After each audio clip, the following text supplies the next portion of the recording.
Faraji physiotherapy and laser unit এক আশার গল্প। ঢাকার এক ব্যস্ত এলাকায় ছিল ছোট কিন্তু অত্যাধুনিক একটি চিকিৎসা কেন্দ্র, Faraji physiotherapy and laser unit.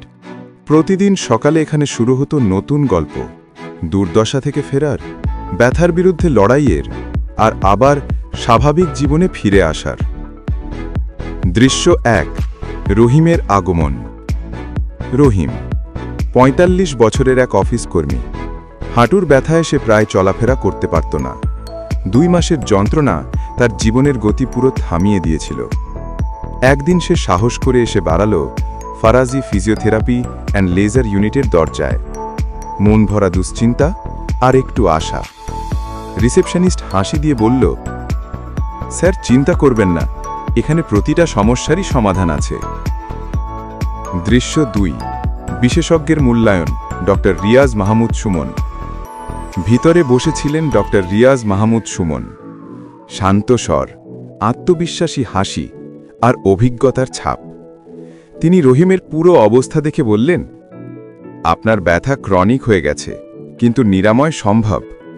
Laser therapy plus mobilisation plus strengthening, ৪-৫ সপ্তাহেই উন্নতি বোঝা যাবে।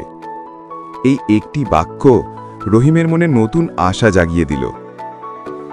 দৃশ্য ৩, লেজার থেরাপির জাদু। লেজার রুমে ছিল উষ্ণ আলো, হালকা ব্যাকগ্রাউন্ড মিউজিক আর শান্ত পরিবেশ। থেরাপিস্ট যখন লেজার থেরাপি দিলেন, রহিম অনুভব করল ব্যথাটা যেন একটু কমছে।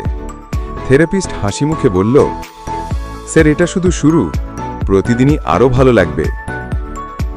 দৃশ্য ৪, ফিজিওথেরাপি সেশনগুলো। পরের সেশনগুলোতে করা হলো joint mobilisation, electrotherapy, balance training, custom strength exercise. ধীরে ধীরে রহিমের হাঁটা স্বাভাবিক হতে লাগল। সে আবার ব্যথা ছাড়া সিঁড়ি ভাঙতে পারছিল। দৃশ্য ৫, বদলে যাওয়া জীবন। ৪ সপ্তাহ পর রহিম আত্মবিশ্বাস নিয়ে সেন্টারের ভিতরে হাঁটছিল। তার নিজেরই বিশ্বাস হচ্ছিল না। ভাবতাম জীবনে আর ভালো হব না, ফারাজি তো আমার জীবনটাই বদলে দিল। ডক্টর রিয়াজ মাহমুদ সুমন হাসি মুখে বললেন, স্যার শুধু রুটিন এক্সারসাইজগুলো চালিয়ে যাবেন, বাকিটা আমরা দেখব। দৃশ্য ৬, একটি নতুন শুরু। এখন রহিম যেখানেই যায় ফারাজি ফিজিওথেরাপি অ্যান্ড লেজার ইউনিটের প্রশংসা করে। কারণ এখানে শুধু চিকিৎসা হয় না, এখানে মানুষ ফিরে পায় স্বাভাবিক জীবন, ফিরে পায় আশা। প্রতিদিনই এখানে আসে নানা সমস্যা নিয়ে মানুষ। কেউ ফ্রোজেন শোল্ডার,